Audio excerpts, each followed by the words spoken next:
Well, working through her grief, my next guest interviewed her terminally ill mother, Holocaust survivor Mira, as she lay dying of cancer. And what she uncovered were incredible stories of human goodness and love within all the horror and death of Nazi Germany. Journalist Rachelle Unreich turned these stories into a memoir called A Brilliant Life, and she joins me now. Rachelle, thank you so much for coming on the program.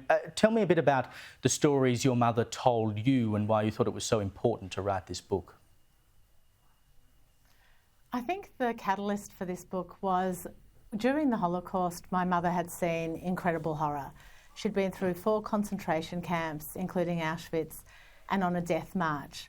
But what was extraordinary was that when she was interviewed by the Melbourne Holocaust Museum, who did the first testimony, she described this litany of horrors, one after the other. And at the end of it, the interviewer said to her, "Is there anything you want to add, anything you learnt?" And she responded, "In the Holocaust, I learned about the goodness of people." And to me, a thing I heard all my life, I just couldn't believe it. It was so incredulous. How could she have seen the worst of man's cruelty and instead focused on the incredible goodness of humanity? I mean, it's an extraordinary point of view to take, I suppose, but these things are personal to all of us, and that message of hope through the darkness that she saw would seem to me to be more important now than ever before, particularly when we look at the events overseas in Israel. Absolutely, and I think that her message was so strong that you really have to believe that there is goodness and that there is a possibility of tomorrow being better than today.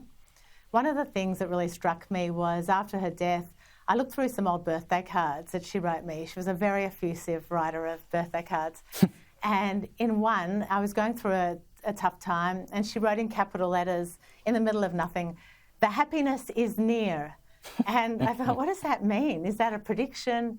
But writing the book, I came to realise that what she meant is even if you can't see it, even if the darkness is surrounding you, the happiness is always near. You might not see it, but you have to believe in it. You might not see the light, but if you can't, you have to be the light yourself with your own essence. We've only got 30 seconds, Rachelle, but how do you think she found that strength and that light? Because it is truly extraordinary. She really did have people who helped her all throughout the Holocaust, both before she was deported to camps and during.